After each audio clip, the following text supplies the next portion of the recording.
ในโลกที่ทุกเข็มนาฬิกาหมุนไปข้างหน้าอย่างรวดเร็วทุกวินาทีคือโอกาสที่เราต้องคว้าไว้เคยไหมคะที่เราอดตั้งคำถามไม่ได้ว่าทำไมบางวันเราก็รู้สึกว่าราบรื่นเหลือเกินราวกับมีอะไรมาดลบันดาลให้ทุกอย่างเป็นใจแต่บางวันกลับรู้สึกเหมือน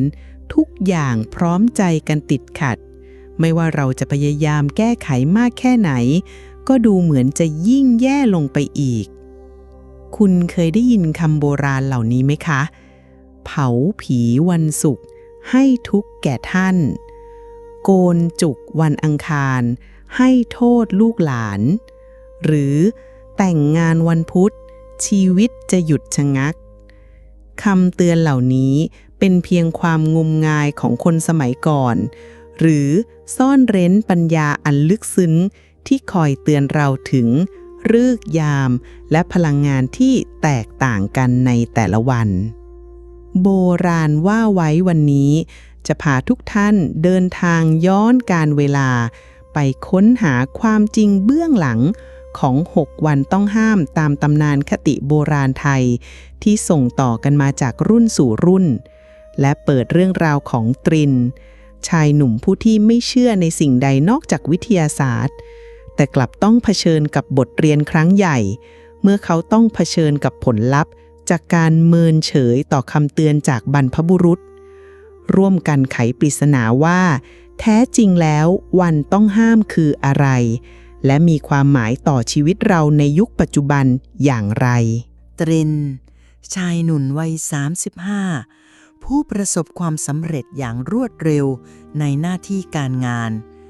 เขาเป็นวิศวกรหนุ่มไฟแรงจบจากมหาวิทยาลัยชั้นนำมีมันสมองเฉียบแหลมและความคิดที่เป็นระบบระเบียบทุกการตัดสินใจของเขาอยู่บนพื้นฐานของข้อมูลสถิติและหลักฐานทางวิทยาศาสตร์เท่านั้นในสายตาของตริน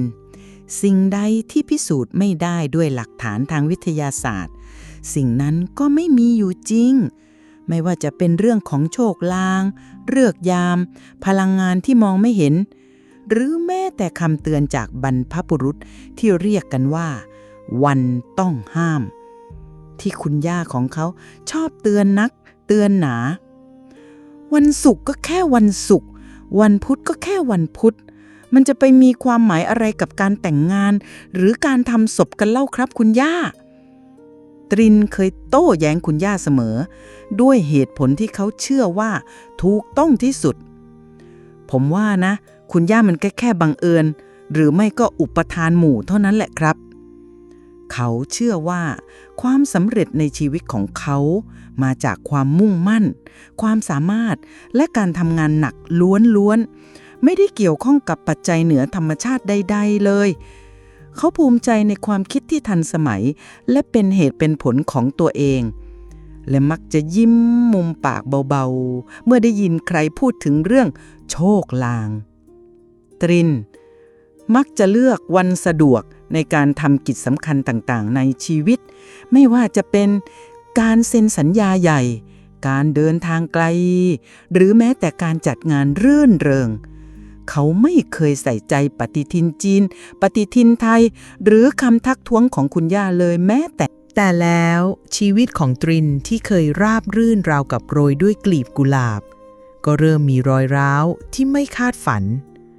เขาต้องเผชิญกับเหตุการณ์ที่ติดขัดอย่างไร้เหตุผลหลายอย่างที่เกิดขึ้นติดต่อกันราวกับว่ามีพลังงานบางอย่างกำลังเล่นตลกกับชีวิตของเขาเรื่องงานโครงการยักษ์ใหญ่ที่เขาทุ่มเทมาตลอดหลายเดือนกลับเจอปัญหาใหญ่วันสุดท้ายก่อนส่งมอบเหตุการณ์ไม่คาดฝันเช่นระบบล่มข้อมูลหายลูกค้าไม่พอใจทำให้โครงการล่าช้าและเสียหายหนัก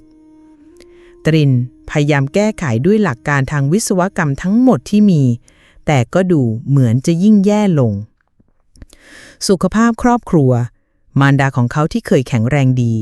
กลับล้มป่วยกระทันหันโดยไม่ทราบสาเหตุต้องเข้ารักษาตัวในโรงพยาบาลเป็นเวลานาน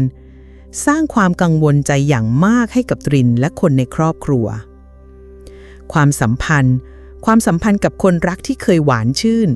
ก็เริ่มมีปากเสียงกันบ่อยครั้งมีความเข้าใจผิดเล็กๆน้อยๆที่นำไปสู่การทะเลาะที่รุนแรงขึ้นเรื่อยๆจนเกือบจะถึงขั้นเลิกราตรินรู้สึกเหมือนชีวิตเข้าสู่ช่วงขาลงทุกอย่างดูเหมือนจะผิดพลาดไปหมดไม่ว่าเขาจะพยายามแก้ไขด้วยเหตุผลและหลักการมากแค่ไหน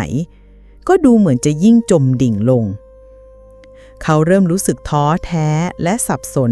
กับสถานการณ์ที่ไม่สามารถหาคำตอบทางวิทยาศาสตร์ได้เขานั่งท้อถอนใจมองปฏิทินบนโต๊ะทำงานแล้วอดนึกถึงคำเตือนของคุณย่าไม่ได้เขาลองนึกย้อนดูเหตุการณ์ร้ายๆที่เกิดขึ้นแล้วพบว่ามันมักจะเกิดขึ้นในวันที่เขาเลือกที่จะไม่สนใจคำเตือนของคุณย่าเช่นการเซ็นสัญญาสำคัญในวันพุธที่ย่าเคยห้ามหรือการจัดงานเฉลิมฉลองที่ไม่ลงตัวเมื่อความทุกข์บีบคั้นจนถึงขีดสุดตรินตัดสินใจกลับไปเยี่ยมคุณย่าที่ต่างจังหวัดด้วยหัวใจที่หนักอึ้งคุณย่าเห็นความทุกข์ในแววตาของหลานชายจึงแนะนำให้ตรินไปพบกับคุณปู่ฉลาดอดีตครูใหญ่ผู้ซึ่งเป็นที่เคารพของคนในชุมชนคุณปู่ฉลาดไม่ใช่แค่ปราชญ์ท้องถิ่นผู้ใจดีแต่ท่านยังมีความรู้แตกฉานในเรื่องของคติความเชื่อโบราณโหราศาสตร์และวิถีชีวิตดั้งเดิมที่ได้ศึกษามาจากคัมภีร์ใบลานเก่าแก่ที่สืบทอดกันมาในตระกูลนานนับร้อยปีตรินเดินทางมาถึงบ้านของคุณปู่ฉลาดในยามบ่ายบรรยากาศที่เงียบสงบและเต็มไปด้วยหนังสือโบราณที่จัดเรียงเป็นระเบียบทำให้เขารู้สึกสงบอย่างไม่เคยเป็นมาก่อนเมื่อเขาได้พบกับคุณปู่ฉลาดสายตาที่เปี่ยมเมตตาแต่ลึกซึ้งของคุณปู่ฉลาดทำให้ตรินรู้สึกอบอุ่นและเปิดใจเล่าเรื่องราวความทุกข์ของเขาให้ฟังทั้งหมดอย่างไม่ปิดบังคุณปู่ครับผมไม่เข้าใจเลยว่าทำไมช่วงนี้ชีวิตผมถึงติดขัดไปหมดทั้งที่ผมก็ทำทุกอย่างเต็มที่แล้วผมเริ่มสงสัยในคำเตือนของคุณย่าเรื่องวันต้องห้ามแล้วครับแต่มันมีจริงเหรอครับแล้วมันเกี่ยวอะไรกับสิ่งที่ผมเจอคุณปู่ฉลาดยิ้มบางๆแล้วกล่าวด้วยน้ำเสียงที่ทุ้มต่ำแต่ทรงพลังว่าตรินเอ๋ยโลกนี้ไม่ได้มีแต่สิ่งที่ตาเห็นและวิทยาศาสตร์พิสูจน์ได้นะลูกวันต้องห้ามที่คนโบราณท่านเตือนไว้นั้นไม่ใช่แค่ความงมงายแต่มันคือการอ่านค่าพลังงานของจักรวาลและการปรับตัวให้เข้ากับกระแสธรรมชาติต่างหากจากนั้นคุณปู่ฉลาดก็ค่อยๆอธิบายถึงความหมายเบื้องหลัง6วันต้องห้ามตามตำนานคติความเชื่อโบราณไทยอย่างละเอียดพร้อมยกตัวอย่างเรื่องเล่าจากอดีตที่ทำให้ตรินเริ่มเข้าใจถึงปัญญาที่คุณปู่ฉลาดเปิดคัมภีร์ใบลานเก่าแก่หน้าหนึ่งอย่างช้าๆแล้วเริ่มอธิบายวันต้องห้าม2วันแรกให้ตรินฟังว่า 1. ห้ามเผาผีวันศุกร์เพราะเผาแล้วทุกข์คนโบราณท่านถือว่าวันศุกร์คือวันแห่งความสุขความสดใสความรื่นเริงเป็นวันที่ควรเฉลิมฉลองการที่เรานำเอาความเศร้าโศกจากการจากไปของชีวิตความสูญเสียมาจัดขึ้นในวันศุกร์ก็เหมือนกับการนำเอาความทุกข์ระทมมาเจือปนความสุขจะทำให้จิตใจของคนเป็นทุกข์และหม่นหมองได้ง่ายในภายหลังและเชื่อว่าจะนำพาความทุกข์ระทมมาให้แก่คนเป็นที่เหลืออยู่สมัยก่อนนะตรินมีบ้านอยู่หลังหนึ่งในหมู่บ้านข้างๆที่มีฐานะมั่งคั่งแต่เมื่อหัวหน้าครอบครัวจากไปอย่างกระทันหันพวกเขาเร่งจัดงานศพให้เสร็จภายในวันศุกร์เพราะต้องการให้จบเร็วๆโดยไม่ได้ดูฤกษ์ยามไม่สนใจคำทัดทานของผู้เฒ่าผู้แก่ปรากฏว่าหลังจากงานศพนั้นครอบครัวก็ประสบแต่เรื่องร้ายๆ ธุรกิจที่เคยรุ่งเรืองกลับล้มเหลวคนในบ้านเจ็บป่วยไม่หยุดหย่อนลูกหลานทะเลาะกันเองไม่มีความสุขกันเลยพวกเขาต้องไปหาพระเกจิพระท่านก็ทักว่าไปเผาผีวันศุกร์ทำให้บ้านนั้นรับพลังงานแห่งความทุกข์ไว้เต็มๆกว่าจะแก้ไขได้ก็ต้องทำบุญใหญ่และปรับจิตใจกันนานหลายปีเลยทีเดียว 2. ห้ามโกนจุกวันอังคารเพราะอังคารแข็งลูกหลานอ่อนแอวันอังคารถือเป็นวันแข็งหรือวันธงชัยตามตำราโหราศาสตร์บางเล่มซึ่งบอกกับการทำกิจการงานที่ต้องใช้ความกล้าหาญการต่อสู้การปราบปรามหรือการใช้กำลังอย่างเช่นการออกรบการสร้างเครื่องมือทำสงครามแต่ไม่เหมาะกับการทำเรื่องละเอียดอ่อนหรือเรื่องที่เกี่ยวข้องกับเด็กเล็กๆที่ยังบริสุทธิ์และอ่อนแอซึ่งเปรียบเสมือนดอกไม้ที่บอบบางการโกนจุกเป็นการทำพิธีเพื่อความสิริมงคลของเด็กเพื่อให้มีชีวิตที่ดีจึงควรเลือกวันที่สงบและเป็นมงคลมากกว่าการทำในวันอังคารอาจทำให้เด็กเจ็บป่วยง่ายมีอุปสรรคในชีวิตหรืออาจมีนิสัยก้าวร้าวแข็งกระด้างตามพลังงานของวันนั้นยายของปู่เคยเล่าให้ปู่ฟังว่ามีเด็กคนหนึ่งในหมู่บ้านถูกโกนจุกในวันอังคารตามความสะดวกของพ่อแม่เพราะหมอพร้อมในวันนั้นหลังจากนั้นเด็กคนนั้นก็เจ็บป่วยออดแอดมาตลอดมีเรื่องให้ต้องเข้าโรงพยาบาลอยู่บ่อยครั้งแถมยังเป็นคนอารมณ์ฉุนเฉียวเกรี้ยวกราดง่ายไม่ค่อยเชื่อฟังใครจนกระทั่งโตมาก็มักจะเจอปัญหาและอุปสรรคในชีวิตอย่างไม่คาดฝันอยู่เสมอทำให้ชีวิตไม่ค่อยราบรื่นเท่าที่ควรตินพยักหน้าอย่างช้าๆเขารู้สึกทึ่งในความเชื่อมโยงของชื่อวันกับความเชื่อที่ลึกซึ้งกว่าคุณปู่ฉลาดพลิกหน้าคัมภีร์ใบลานไปอีกหน้าแล้วกล่าวต่อถึงวันต้องห้ามที่เหลือวันพุธพุธหยุดพุธพิษคำว่าพุธในภาษาไทยนั้นพ้องเสียงกับคำว่าหยุดในบางสำเนียงหรือในบางความเชื่อก็ตีความว่าเหมือนพิษที่ค่อยๆบ่อนทำลายคนโบราณจึงเชื่อว่าการเริ่มต้นชีวิตคู่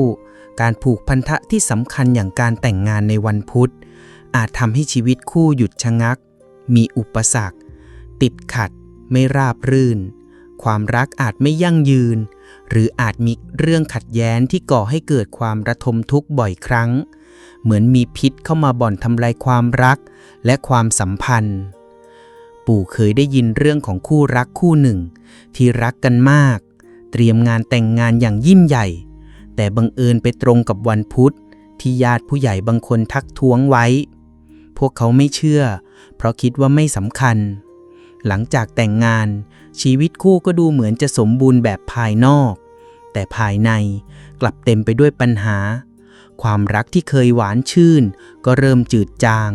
มีปากเสียงกันบ่อยครั้งโดยไม่มีสาเหตุชัดเจนต่างฝ่ายต่างเหนื่อยหน่ายและสุดท้ายก็ต้องแยกทางกันในที่สุดซึ่งทำให้หลายคนในหมู่บ้านอดที่จะเชื่อมโยงกับความเชื่อเรื่องวันพุธไม่ได้วันเสาร์เสาเน่าขึ้นบ้านใหม่แล้วเศร้าวันเสาร์ตามความเชื่อโบราณเป็นวันแห่งความทุกข์หรือวันแห่งความเหนื่อยล้าเป็นวันโทษทุกข์ซึ่งมักเกี่ยวข้องกับสิ่งเก่าแก่ความเสื่อมโทรมหรือความไม่เป็นมงคลหากไปเริ่มต้นขึ้นบ้านใหม่ในวันนี้ซึ่งเปรียบเสมือนการเริ่มต้นชีวิตบทใหม่ก็เชื่อว่าจะทำให้ผู้อยู่อาศัยต้องประสบกับความทุกข์ใจมีเรื่องวุ่นวายในบ้านหรือแม้แต่เรื่องที่ไม่ราบรื่นเข้ามาไม่ขาดสายทั้งปัญหาการเงินการงานหรือแม้แต่ความสัมพันธ์ในครอบครัวที่อาจจะกระทบกระเทือนได้มีครอบครัวหนึ่งที่สร้างบ้านใหม่สวยงามมากและอยากจะย้ายเข้าเร็วๆเลยขึ้นบ้านใหม่ในวันเสาร์โดยไม่ฟังคำทัดทานของญาติผู้ใหญ่ที่ดูฤกษ์ให้แล้วว่าไม่เหมาะสมหลังจากย้ายเข้ามาอยู่ไม่นานก็เริ่มมีปัญหาเกิดขึ้นในบ้านไม่หยุดหย่อนทั้งของเสียหายอย่างไม่คาดคิดไฟฟ้าขัดข้องบ่อยครั้งคนในบ้านเจ็บป่วยหรือทะเลาะเบาะแว้งกันเอง ทำให้บ้านที่ควรจะเป็นสุขกลับกลายเป็นแหล่งรวมความทุกข์จนลูกหลานคนไหนก็ไม่อยากอยู่บ้านสุดท้าย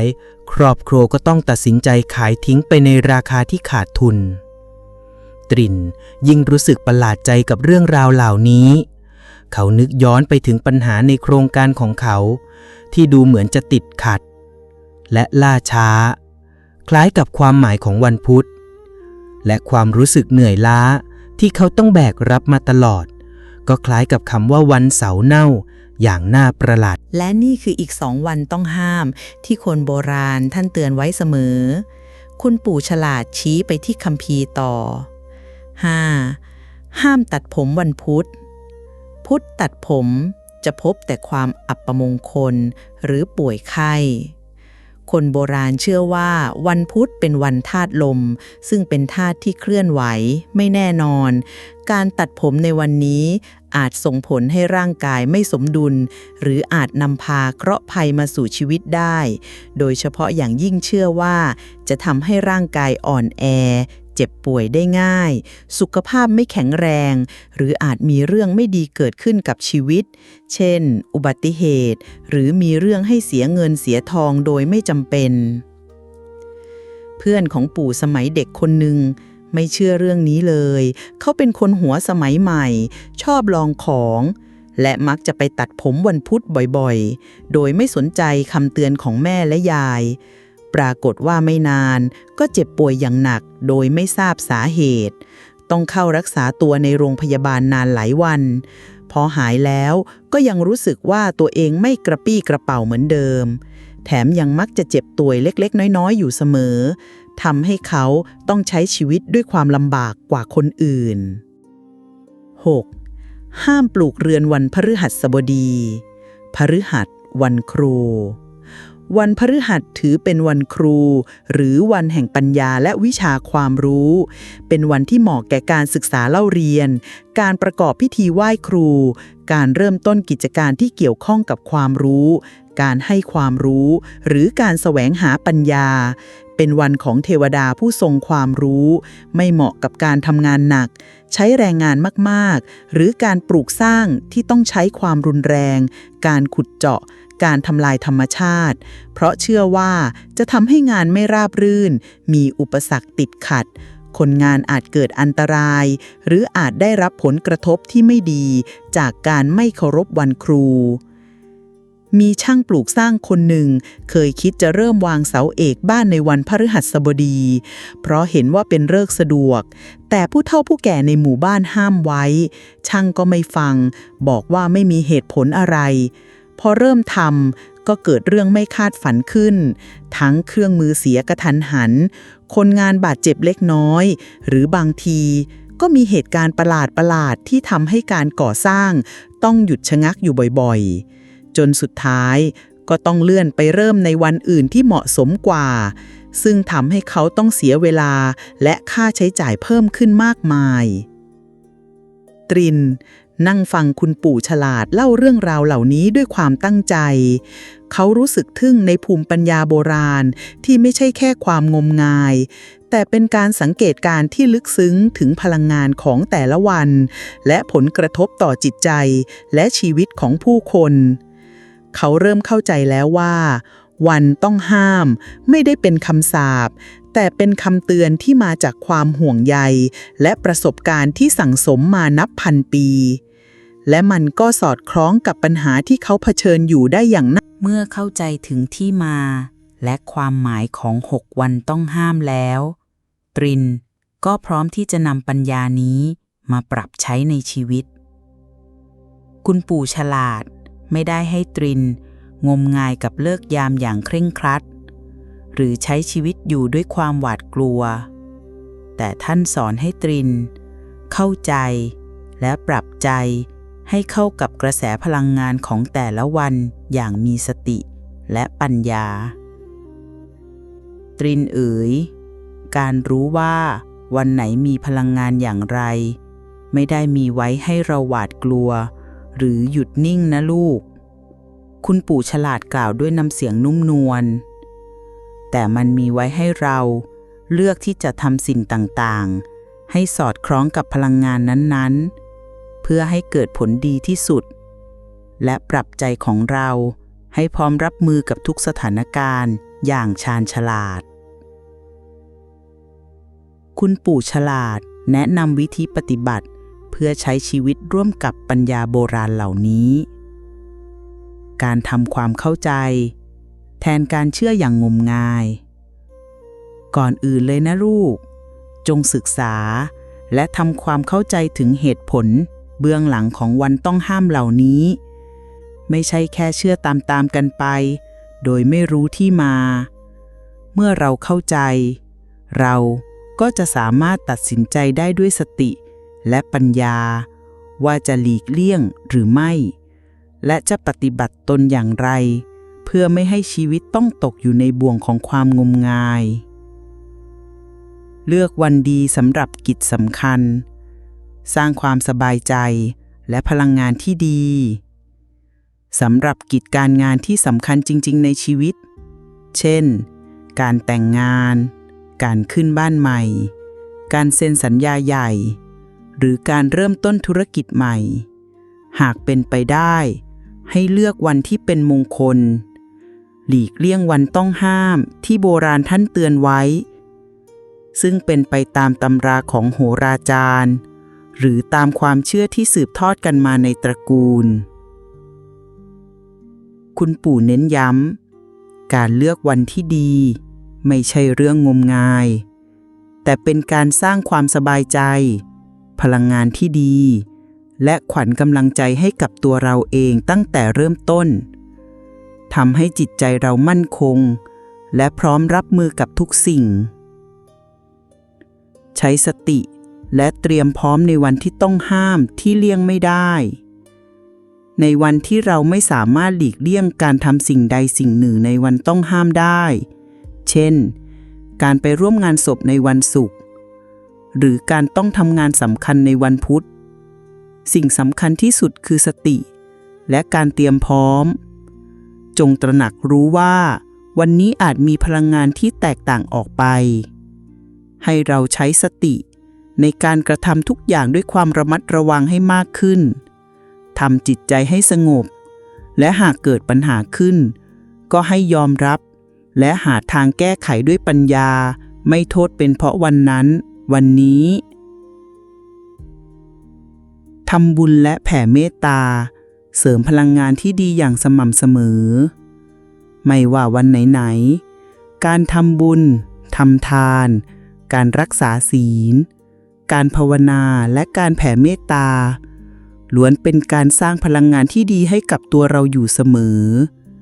คุณปู่ฉลาดกล่าวเมื่อใจเรามีพลังงานที่ดีมีบุญกุศลหนุนนำก็จะช่วยป้องกันสิ่งที่ไม่ดีและดึงดูดสิ่งที่ดีเข้ามาไม่ว่าวันนั้นจะเป็นวันต้องห้ามหรือไม่ก็ตามเหมือนมีเกราะคุ้มกันพลังงานไม่ดีท้ายที่สุดแล้วนะตรินปัญญาที่ยิ่งใหญ่ที่สุดคือปัญญาในใจของเราเองจงเรียนรู้จากคำสอนโบราณแต่จงใช้สติและวิจารณญาณในการตัดสินใจหากใจเรารู้สึกไม่สบายใจที่จะทำสิ่งใดในวันนั้นๆก็จงฟังเสียงนั้นอย่าฝืนใจตัวเองเพราะนั่นคือสัญญาณจากจิตใต้สำนึกของเราเองคุณปู่ฉลาดสรุปว่าโบราณท่านไม่ต้องการให้เราใช้ชีวิตอยู่ด้วยความหวาดกลัวแต่ต้องการให้เราใช้ชีวิตด้วยความรอบคอบมีสติและอยู่ร่วมกับธรรมชาติอย่างเข้าใจเพื่อความสุขและความเจริญรุ่งเรืองในชีวิตตรินนำคำสอนและวิธีปฏิบัติที่คุณปู่ฉลาดแนะนำกลับมาใช้ในชีวิตประจำวันอย่างจริงจังเขาเริ่มศึกษาปฏิทินไทยและพิจารณาเลือกวันดีสำหรับการตัดสินใจสำคัญมากขึ้นแต่ก็ไม่ถึงกับยึดติดจนชีวิตต้องหยุดชะงักหรือกลายเป็นคนงมงายผมเริ่มวางแผนงานใหญ่ๆหรือนัดประชุมสำคัญในวันที่รู้สึกว่าเป็นมงคลมากขึ้นครับเ ตรินเล่าด้วยรอยยิ้มที่สดใสขึ้นอย่างเห็นได้ชัดพอได้ทำแบบนั้นจิตใจผมก็สบายขึ้นไม่กังวลและผลลัพธ์ที่ออกมาก็มักจะราบรื่นกว่าที่เคยเป็นมาอย่างไม่น่าเชื่อเหมือนมีอะไรมาช่วยหนุนนำสิ่งที่น่าทึ่งที่สุดคือการที่ตรินเรียนรู้ที่จะปรับใจเขาไม่ได้มองวันต้องห้ามด้วยความกลัวอีกต่อไปแต่เขามองมันเป็นเพียงวันที่ต้องใช้สติและระมัดระวังเป็นพิเศษและโอกาสในการฝึกฝนจิตใจให้แข็งแกร่งเรื่องงานเขาวางแผนงานและประชุมสำคัญให้สอดคล้องกับฤกษ์ยามมากขึ้นและหากต้องทำงานในวันต้องห้ามเขาก็จะใช้สติและรอบคอบเป็น2 เท่าไม่รีบร้อนไม่ตัดสินใจหุนหันพลันแล่นปัญหาที่เคยมีก็ลดลงอย่างเห็นได้ชัดและงานก็สำเร็จลุล่วงไปได้ด้วยดีปัญหาครอบครัวเขาได้เรียนรู้ที่จะดูแลมารดาด้วยความใส่ใจมากขึ้นและนำหลักการสติและการทำใจให้สบายมาใช้เมื่อเกิดปัญหาในครอบครัวเขาก็ไม่โทษว่าเพราะวันนั้นวันนี้แต่ใช้ปัญญาในการแก้ไขและสร้างความเข้าใจกันมากขึ้นทำให้ความสัมพันธ์ในครอบครัวกลับมาอบอุ่นความสัมพันธ์ส่วนตัวเขากลายเป็นคนที่มีเหตุผลใจเย็นและมีความเข้าใจในผู้อื่นมากขึ้นความสัมพันธ์กับคนรักก็กลับมาดีขึ้นกว่าเดิมมีความเข้าใจกันลึกซึ้งยิ่งกว่าที่เคยเป็นตรินไม่ได้ทิ้งความรู้ทางวิทยาศาสตร์ที่เขามีแต่เขาเรียนรู้ที่จะผสมผสานความรู้สมัยใหม่เข้ากับปัญญาโบราณได้อย่างลงตัวเขาไม่ได้งมงายแต่เขาใช้ชีวิตอย่างมีสติรอบคอบและเข้าใจในพลังงานที่มองไม่เห็นซึ่งส่งผลต่อจิตใจและชีวิตของทุกคน